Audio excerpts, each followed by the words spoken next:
Dans la province sud-africaine du Cap-Oriental, Fezikaya et Kanizile jouent aux cartes pour faire passer le temps. Ils se remettent lentement d'une circoncision traditionnelle pratiquée sans anesthésie. Un rite de passage obligatoire pour devenir un homme dans la communauté Xhosa. J'ai longtemps attendu ce moment. Tous mes grands frères sont passés par là. Hors de question que je sois le seul à ne pas le faire. Pour les familles, si les jeunes hommes se remettent si bien, c'est grâce au médecin de brousse. Il y a 3 ans, Lukolo Marene est passé par ce rite d'initiation. Aujourd'hui, il veille à son tour sur Fezikaya et Kanizile. Si tu vas à l'hôpital, tu es faible, tu n'es pas un vrai Xhosa. Dans notre culture, il est interdit de recourir aux médicaments ou aux injections. Il faut utiliser des feuilles traditionnelles pour guérir, et ça marche très bien. Mais depuis 1995, des centaines de jeunes hommes circoncis selon la tradition sont morts suite à des complications. Les autorités sud-africaines s'inquiètent de voir de plus en plus de jeunes garçons s'adonner à cette pratique. Tu ne peux pas te faire circoncire de manière traditionnelle si tu n'as pas 18 ans. Mais il y a toujours de jeunes garçons qui ont à peine 13 ou 15 ans qui ont décidé de le faire sans l'autorisation de leurs parents. Fezikaya et Kanizile, eux, ont accepté la douleur. Souffrir pour devenir un homme. Par ce rite de passage, ils peuvent désormais se marier, avoir une maison et des enfants.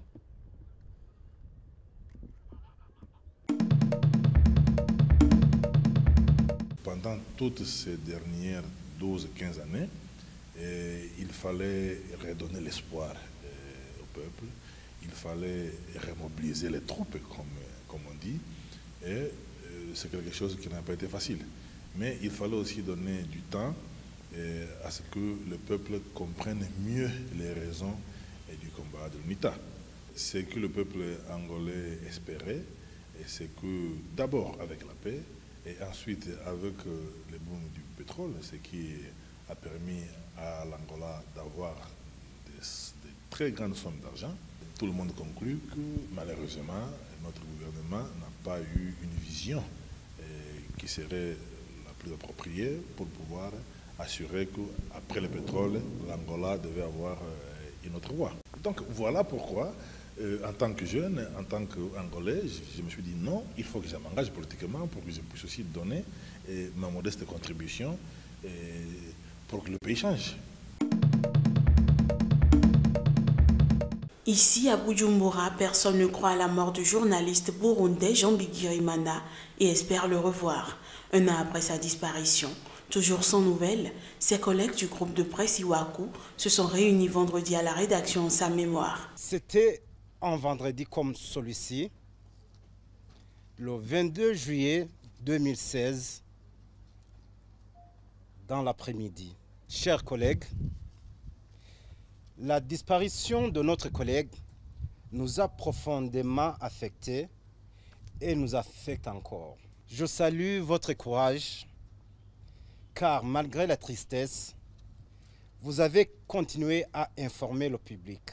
Jean Bigirimana, journaliste alors âgé de 37 ans et père de 2 enfants en bas âge, a disparu le 22 juillet 2016 alors qu'il était allé voir un de ses contacts dans la localité de Bugarama, à une trentaine de kilomètres à l'est de Bujumbura, promettant à son épouse qu'il reviendrait déjeuner avec elle.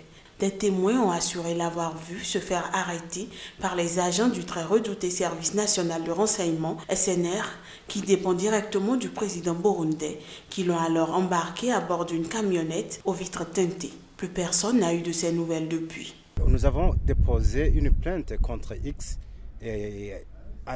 devant la justice parce que nous, jusqu'à présent, nous n'avons aucun élément qui confirme qu'il est mort ou pas. Nous, pour le moment, nous considérons qu'il a disparu. Je dirais un sentiment d'amertume, une nostalgie pour Jean Bigirimana. Jean, je ne dirais pas que je suis désespérée qu'il est mort. Jean, reviens-nous vite. Reporters sans frontières a dénoncé le grand silence des autorités burundaises et le fait que son épouse, qui a continué à appeler à la vérité, a fait l'objet de menaces répétées. Le Burundi a chuté en 2017 à la 160e place du classement de la liberté de la presse dans le monde établi par RSF, alors qu'il était considéré, il y a à peine plus de 2 ans, comme un des rares États de la région des Grands Lacs à être doté d'une presse libre et indépendante. Depuis, la quasi-totalité de la presse indépendante burundaise a été réduite au silence. Craignant la répression, une centaine de journalistes ont fui le pays. Cette crise a déjà fait de 500 à 2000 morts imputés essentiellement aux forces de l'ordre, selon les sources, ONU et ONG, des centaines de cas de torture et de personnes portées disparues, ainsi que des milliers de prisonniers politiques.